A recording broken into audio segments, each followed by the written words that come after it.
Hello student, welcome to my channel DM primary education. আজ আমরা পর্ষদ প্রবর্তিত নতুন নিয়ম অনুসারে একটি নমুনা প্রশ্নপত্র নিয়ে আলোচনা করব। Class 3 subject English, full marks 20। দাগ number 1, match table A with table B. Table A, tree, farmer, factory, snow, garbage. Table B, chemicals, pollution, rain, crop, mountain.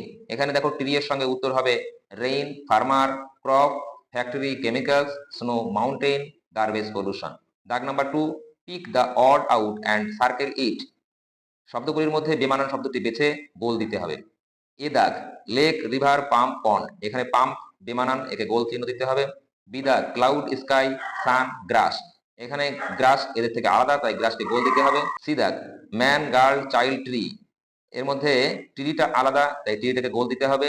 D দাগ, ড্রিঙ্কিং, ওয়াশিং, প্লেইং, বাথিং। এর মধ্যে প্লেইংটা আলাদা, তাই প্লেইংকে গোল চিহ্ন দিতে হবে। ই দাগ, ফায়ার, স্নো, মাউন্টেন, আইস। এর মধ্যে ফায়ারটা আলাদা, তাই ফায়ারকে গোল চিহ্ন দিতে হবে। Fill in the blanks with the words in the help box. Help বক্সের শব্দগুলো নিয়ে শূন্যস্থান পূরণ করতে হবে। হেল্প বক্স দেখো, হেল্প, হেল্প, লিফট, ওয়াকড। এই 4টি শব্দ দিয়েই 5টি শূন্যস্থান পূরণ করতে হবে।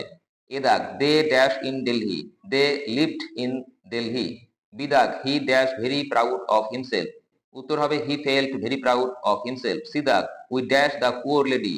We help the poor lady. D দাগ, she dash on the footpath. She walked on the footpath. E দাগ, my sister dash with me. উত্তর হবে my sister lived with me. 4 দাগ, রিঅ্যারেঞ্জ দ্য ওয়ার্ড। এলোমেলো লেটারগুলো সাজিয়ে অর্থপূর্ণ ওয়ার্ড তৈরি করতে হবে। দেখো, R I F N E D. 2 দাগে আছে আই এন আর এ। 3 দাগে আছে ও টি আর এ পি। 4 দাগে আছে এ ই এল জি ই। 5 দাগে আছে T H E R M O. Thank you for watching.